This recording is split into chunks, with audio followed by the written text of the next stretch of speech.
On se retrouve dans une nouvelle vidéo qui sera ma partie 1 de ma série guide touristique à New York City. Ça fait un petit moment que j'avais envie de filmer ce genre de vidéo. Voilà, je suis super contente, j'espère que ça vous plaira. Donc si t'es intéressé, let's go boubou! Ces séries seront composées d'un circuit simple, faisable en une journée, qui se fait dans un ordre logique, genre c'est soit tu descends, soit tu montes. Ce sera hyper simple. On commence par le quartier où se trouve le Flatiron Building, et en fait il est connu parce qu'il est en forme de fer à repasser. Comme tu vois, il a une forme un petit peu bizarre, je te l'ai filmé sous plusieurs angles. C'est un quartier que j'aime trop, genre c'est hyper vivant, hyper dynamique, tu trouves de quoi manger un peu de partout. Juste à côté, t'as le Madison Park, t'as la vue sur l'Empire State Building, il y a également un Shake Shack là-bas, je te conseille grave de manger les fries with cheese on it. En plus là tu peux t'installer dehors, il y a des petits écureuils partout qui se baladent, donc voilà, c'est super cool. Ensuite on continue dans le quartier de Chelsea, donc t'as à peu près 10 minutes à pied qui les séparent. Je trouve que c'est vraiment le New York City qu'on voit dans les films, donc voilà, j'aime beaucoup ce quartier également. Quand tu vas à Chelsea, t'es obligé de passer par Chelsea Market, donc c'est un grand marché couvert que tu peux faire quand il pleut par exemple. Il y a des fleurs, il y a de quoi manger, il y a de la déco, il y a plein de choses, il y a plein de trucs un peu typiques. Ça fait un petit peu ambiance métro new-yorkais, la déco qui est à l'intérieur.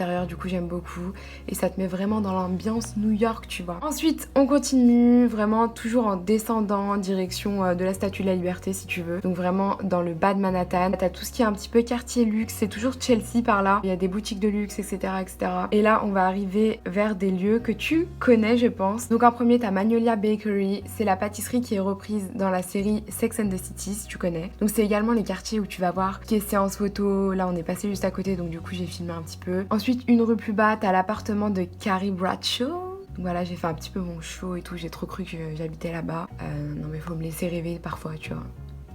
Pas très loin d'ici, peut-être à 5 minutes à pied, il y a le fameux café de Friends. Et en fait, pour de vrai, c'est un restaurant. Il y a toujours des touristes autour, parce que c'est vraiment une place connue. Ensuite, toujours en descendant un peu plus bas, peut-être 15 minutes à pied, t'arrives dans le quartier de Soho. Et c'est là qu'il y a une grosse concentration de gens stylés, fashion. Il y a toutes les boutiques de luxe. C'est vraiment le quartier genre hyper bobo, hyper...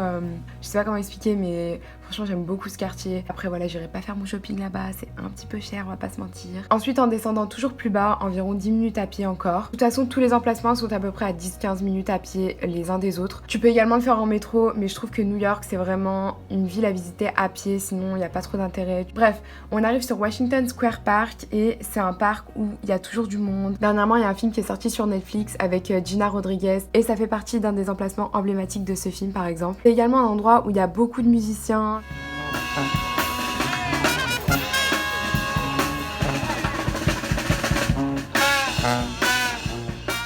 Ensuite, petite vue sur le One World Trade Center et on continue notre tour sur le quartier de Greenwich. C'est là où il y a toutes les boutiques un peu disquaires, c'est vraiment un peu la suite de Soho. Et on continue par Little Italy. Little Italy, c'est vraiment un emplacement que j'adore. Je vous conseille de visiter ce quartier plus au mois d'octobre, c'est là qu'ils ont leur fête annuelle et en fait il y a une grosse fête foraine, il y a un marché avec plein de spécialités italiennes, c'est vraiment cool à voir et il y a vraiment une ambiance et tout, tu te crois vraiment en Italie. Genre il y a des drapeaux partout, ils parlent italien. En fait ce quartier s'est construit il y a des années quand il y a eu une grosse immigration d'Italiens sur New York qui se sont concentrés dans ce quartier là et du coup c'est comme ça que c'est devenu Little Italy. Tu verras juste après, il y a Chinatown, il y a également d'autres quartiers mais j'en ai pas spécialement parlé dans les séries.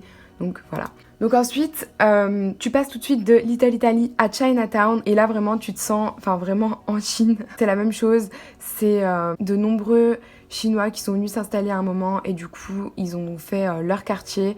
Donc c'est là où tu trouves plein de boutiques asiates, tu trouves tout ce qui est spécialité asiatique. Et ensuite on descend encore plus bas et on arrive dans le quartier des affaires et notamment là où se trouvaient les deux tours jumelles et qui a été remplacé par le One World Trade Center, donc la nouvelle tour jumelle si je peux dire. Donc voilà, je vous l'ai montré un petit peu de jour et de nuit. Les deux tours jumelles ont été remplacées par deux grands bassins et tout le tour du bassin, t'as le nom de toutes les personnes qui ont décédé dans cet attentat. Tu peux également visiter le musée qui te parle un peu plus en profondeur de cet événement tragique. Mais par contre, faut réserver ses places à l'avance ou venir très tôt parce qu'il y a toujours beaucoup de monde. Et ensuite, on termine par l'emblème absolu de New York City. Et je vais t'expliquer la façon la la moins chère, voire gratuite d'y accéder. Donc en fait, au lieu de prendre le pack spécial touriste où tu te fais bien arnaquer, où tu payes bien cher pour faire plein d'attractions touristiques, tu peux également aller voir la Statue de la Liberté d'assez près, je trouve, à partir du ferry qui emmène à Staten Island. Et en fait, c'est un aller-retour absolument gratuit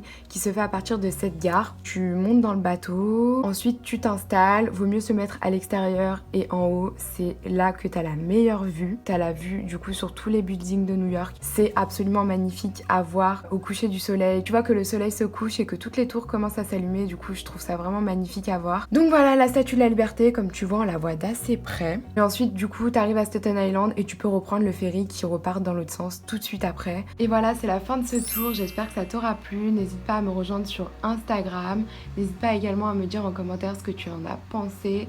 Et voilà, des bisous.